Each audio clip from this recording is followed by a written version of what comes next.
It's almost dusk here at LP Field here in Nashville after the Jaguars suffered a 17-10 defeat this afternoon to the Tennessee Titans, and a bitter defeat it was, and a very difficult loss in many respects.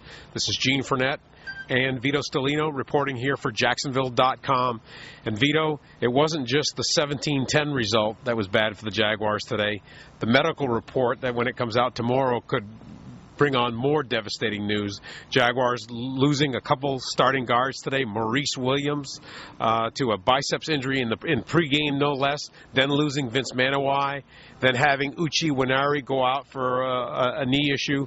The season has just started. He came back, though. He came back. The season is just starting, and already it seems like this is as bad a start as the Jaguars could have imagined. Definitely, because Brad Meecher's already out with a bicep injury. He may be out for another month or so. And, of course, Richard Collier was shot last week. So of their top 9 offensive linemen, 4 of them are now probably out. We don't have the updates yet on Meester and Manawai, but Manawai left the locker room on crutches, and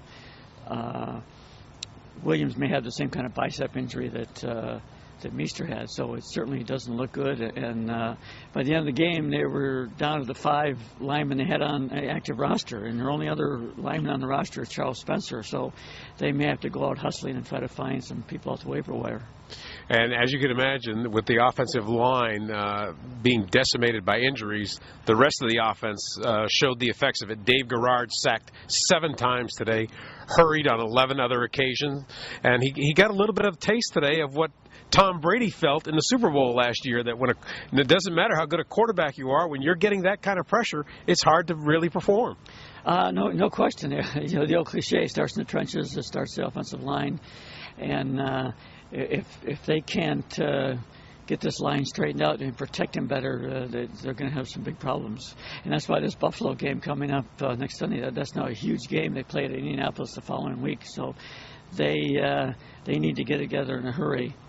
And also, I think it's time to look at their off-season program.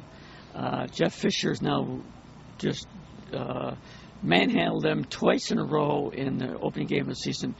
Tennessee is not that much better than them. In the second game last year, the Jaguars handled them.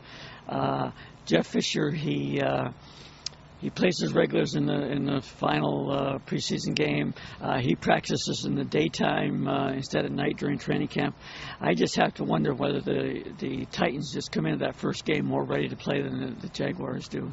Well, certainly the Jaguars had the energy today. That wasn't the problem. The problem was the execution wasn't there. And when that happens, particularly when you're playing for a hostile crowd like it is today, you get the end result. But the worst thing for them is that now you're looking at, you wonder about the confidence issue, because now you're looking at an offensive line that could be, I mean, if Maurice Williams is out and if Vince Manawai are out for any kind of considerable time, that's going to put this team under enormous pressure, and it's going to suddenly make it much more difficult for David Garrard and for that running game to execute, because now they're going to be loading up in that box more than ever.